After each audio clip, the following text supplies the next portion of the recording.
Hello everyone and welcome back to a brand new video, and this chapter was absolutely insane. This might have been the best Zoro chapter since I don't even know when, and this is honestly one of my favorite chapters, just period. This chapter brought so much, and Oda kind of satisfied all of the people that wanted just some coverage of characters in the post time skip. That was one of the many critiques of Oda's post time skip, but he shut everybody up. He was like, alright, y'all want it, I'll finally give it to y'all, you know what I'm saying? You just gotta be patient and it'll come. But before I get into the video, if you could please hit the like button, subscribe, turn on post notifications, go in that description and hit that Discord link and just join and chill. It will be greatly appreciated. It only takes a few seconds and makes a tremendous difference. So on the cover page, it is Tashiki and Smoker. They are playing villain for the baby penguins that make believe as heroes. So this is pretty fitting because this is a Zoro chapter and he mentions Kuina and has a kind of whole flashback. So there is Oda, you know, kind of making that connection again. I don't think this is a coincidence that this one of the requests that he actually did on this specific chapter. But starting the chapter off, Zoro was like Enma and he is like freaking draining the haki again from Zoro. And this is just another example of how Oda has disproved the whole Oden haki thing. Yeah, Kaido did, you know, kind of mention it, but that was just his assumption. And it could even be interpreted as Oden's haki and just the same type of haki. He himself could have Oden's haki, it's just whatever he was using, which we all presume was coding. So Zoro tries to stab King and like with just not even a slice, just a poke, and he actually like blows himself up with this fire or whatever. So what I'm assuming this is some type of immolation technique where he actually uses his flames to like implode or something like that and then release it, but I'm not too sure about what the heck is actually going on here. We cut to the Skull Dome and this is actually crazy. Obviously this was kind of expected from the number 1 and 2 of a crew because they always, when they fight Zoro and Sanji, they have this kind of rivalry. If you look at Alabasta, Mr. 2 was literally terrified of Mr. 1 because he always threatened him and he had just this overwhelming presence. And this point was even emphasized when King had first got his mask broken and he was kind of going berserk, and the Queen was like, whoa, you almost hit me there. And then King was like, hold up, you're lucky I didn't just cut your neck off.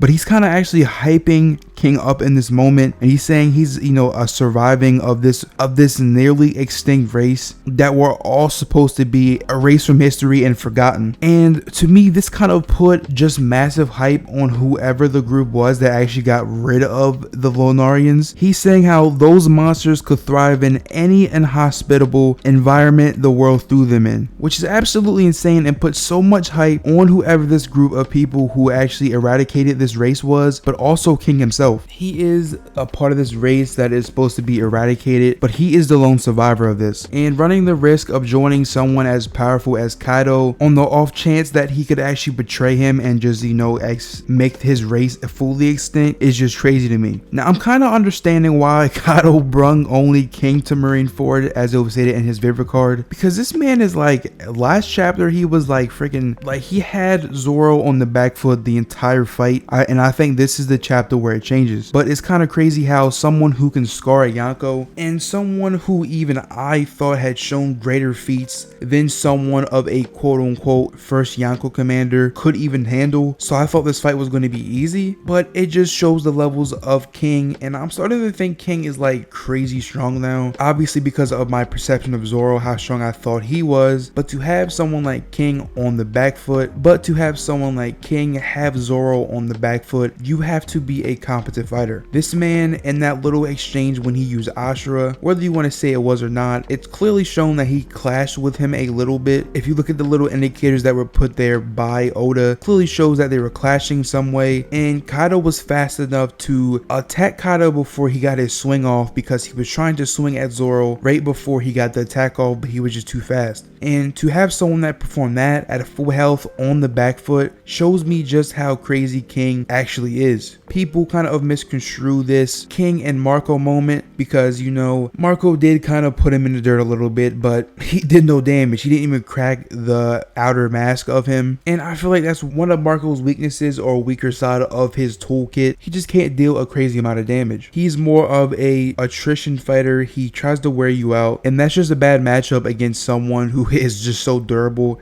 and probably has the same endurance and stuff like that as him. So I think that the reason why the Lunarian stuff is brought up in the actual Sanji and Queen fight is because when he says, how could beings like that get wiped out? And Queen says that's something you had to find out for yourself. I think that somehow after maybe they were eradicated, that they somehow got in the hands of the special science group or something along, or even Mads. I don't think there's any coincidence that Oda is connecting all of this. First, Queen showed interest in Sanji, saying, oh, this is Judge's son. Then he mentions to him how, oh, hold up, you're doing this fire stuff, you're not a Lunarian or whatever. So I think this is all going to come full circle by the end of this fight, where he somehow connects this stuff, because he is still trying to find out his identity. That has been a big theme in this, and that identity has been a big theme in this arc, and Oda loves to push this whole big Zoro and Sanji thing where they're kind of competing towards each other. So this is, I feel like, a fitting way that both of these people are going to find out who they truly are by the end of this arc. And it looks like Zoro used like full body armament, I guess, to protect himself from this explosion. And yo, King is just raw, bro. I did not expect him to be this fire when I first like seen him, and then like the things he did in the war. Not even like before the whole Marco thing. He was just kind of commanding things, and he was like, yo, I need your guys' help to, you know, capture this mystery person who was Yamato at the time we didn't know. But now he's just taking care of business, you know what I'm saying? Like, Zoro even comments how he's just unscathed even though he just literally blew himself up. And we get this awesome panel, Zoro using Shishi Shon song. I don't know how to say it, bro.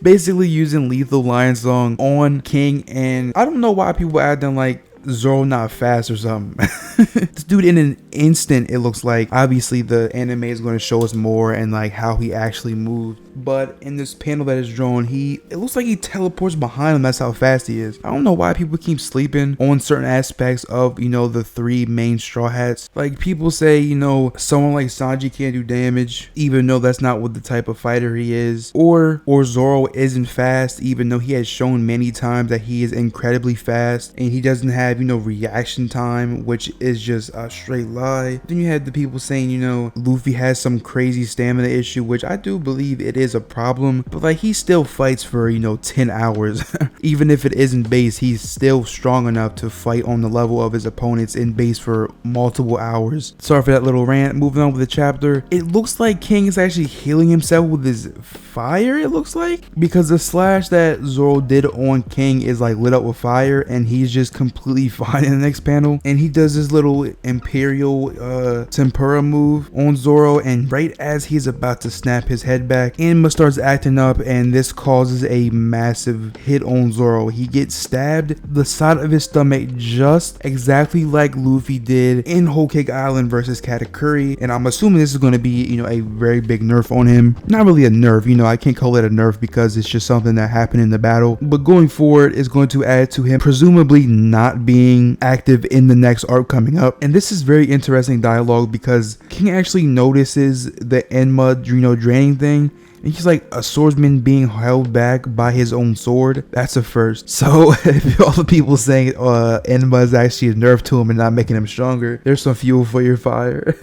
Honestly, me, I don't really have a take on it. I don't really care if it's a nerf or not. I'm not really the type to care about nerfs unless I am like specifically debating about that. Like the whole Killer and Zoro thing, when they fought, they were both nerfed. So I kind of use that as a basis to gauge where I think both of them are. And now we get into flashback territory, which is literally what we have all been waiting for. Not even you guys who want to see my opinion on the chapter, but me reading the story. This is literally what I have been anticipating, because I have been under the idea that this is going to be Zoro's arc in the way that is going to be Sanji's, where we're going to get to know a lot about him and the things that we didn't know when they were first introduced, because there was always something fishy about Zoro and Sanji's introduction and their past. It just so happens that Sanji's time was in Whole Cake, and now we get to Wano, and there were so many things that didn't add up because he had so many similarities to a lot of people that were born in the past of Wano, and just things that connected between the two locations, the Shimosuke village and Wano. But let me kind of break this down to you. So Tengu and Zoro are talking, and he is talking about how you already willed Sei Nagatetsu, that is one of my own. And he thinks back to the time where he actually got it, which was in Log Town when he threw the sword up. And in the middle of this, he's trying to get his sword back, and King is talking about, oh, you're an idiot, risking yourself to save a sword. He clearly doesn't understand how important those swords are to him, not even like sentimentally, but just how important they are to his actual strength. You know, you can't take that's like taking a friggin' pirate's real leg away, and they can only balance on their peg leg now.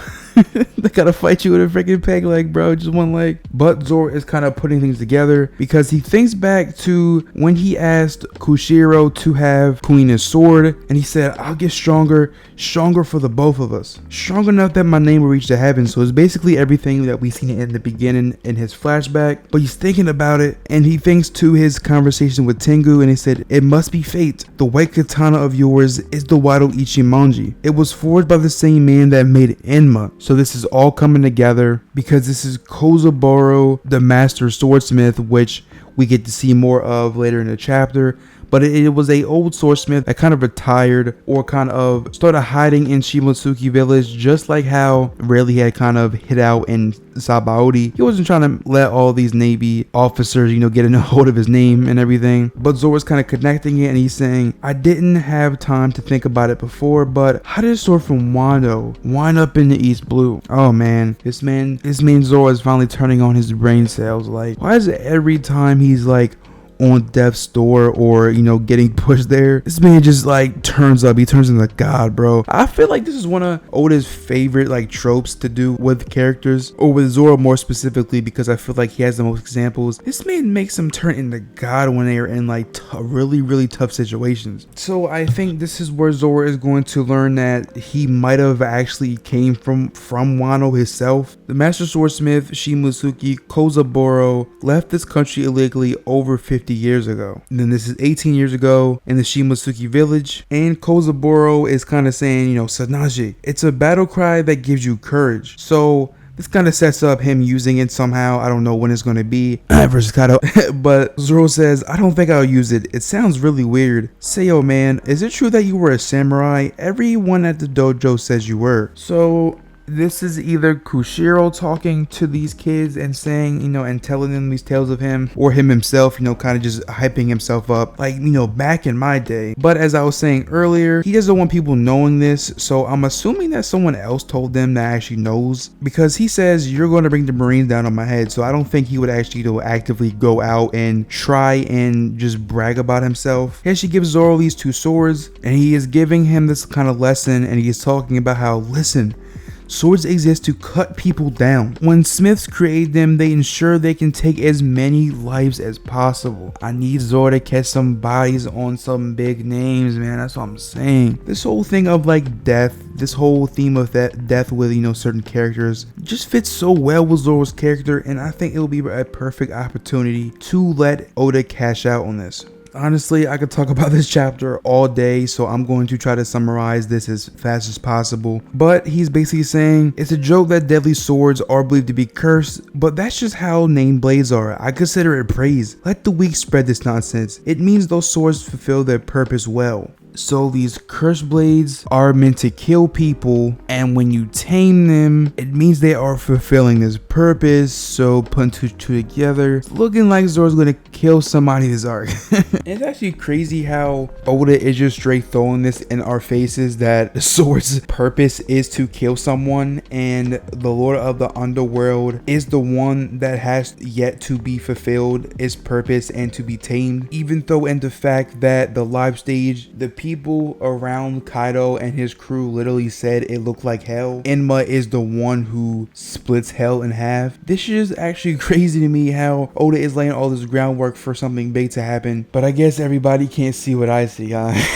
And Zoro finally realizes this. He's like, okay, the Lord of the Underworld, Enma. He finally puts it together. It's called Shimosuke Village. That doesn't seem like a coincidence now. He gets flashback. Did you know the village was founded by pirates? My grandmother told me. My master swordsmith, Shimosuke Kozaburo, left this country illegally over 50 years ago. That geezer was a Wano. That geezer was a samurai from Wano. He was a swordsmith, Kozaburo. And then you even get another hint at what I was talking about earlier. And he said, they wait patiently to find a swordsman worthy of them. So you're telling me how this blade has yet to fulfill its purpose of killing someone, and it hasn't found another worthy wielder to kill somebody? Actually, the last blade didn't even kill the person that was meant to, so I guess it still hasn't found its purpose or has been tamed enough to actually find its purpose. And Zoro says, what? It's testing me. The sword isn't acting out of malice. It means I've just not been able to measure up to its standards. You're telling me Odin was easily able to wield you even while this much haki was pouring out of him? Is that it, Enma? So I want to stop here and just talk about how a lot of people thought Odin was overrated, especially me, because I just viewed the Kaido he kind of beat as weaker. But I'm starting to think that his durability just wasn't, really good, because he got one shot, but his freaking attack power is clearly leaps and bounds ahead of,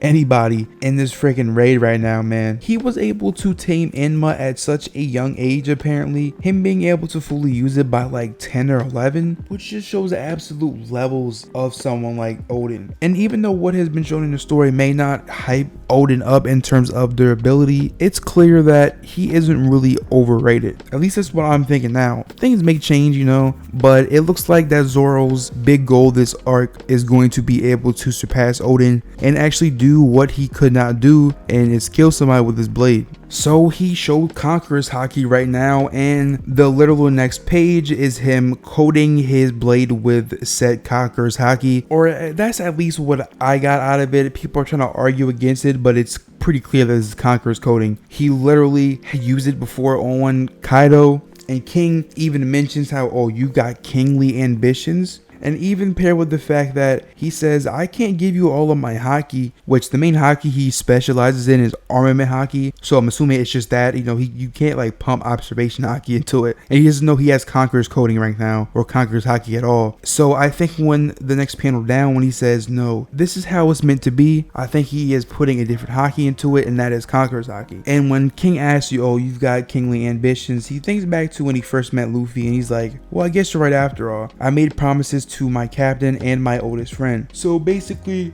he's thinking about how Luffy at the beginning of the story thought about his goal, even though he had such a crazy goal in becoming the Pirate King, one of, if not the most ambitious goal in the series, how he admitted that he kind of needed that on his crew. He needed somebody with this crazy ambition as well. So I guess it's kind of clicking in his head, oh, wait a minute, I may have it. Oh, wait a minute, I guess you're right, because I made this promise to my captain and my oldest friend. So what does this mean for Zoro? Well, King better start running. I'm going to tell you that.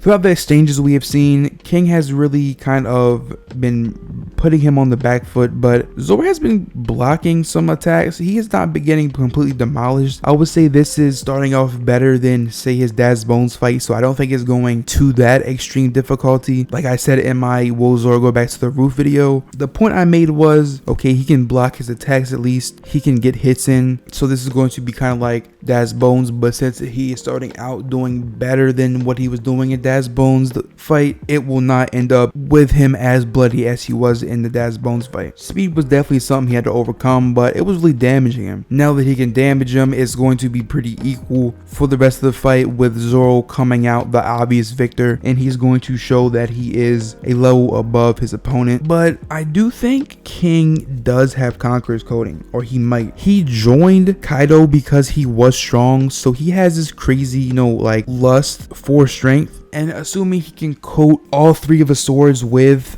Conqueror's coating. I don't think he will be able to clash safely with it. He is going to have to do something to defend against that. And I think that may be Conqueror's coating. But if he doesn't, then he may just get finished off. I'm not going to say it's going to be easy. It's not going to be easy by no means, obviously. But this is just a crazy fight overall. I just have so much to say, but I low-key want to do another video just talking about it with a homie or just by myself and just going about all the different possibilities that this fight could go in, what could happen after it, during it, what could result from it, what it means for the story, strength-wise, power scaling, or just narrative-wise. It's just crazy. If you guys did enjoy this video, I loved making this video. It was just an awesome chapter. Zoro is like my top 3 favorite character in the story, aside from like Whitebeard and like Ace or something like that. But please hit that like button, subscribe, go in that description, hit that Discord link, come chill, and just have a great day. And until next time,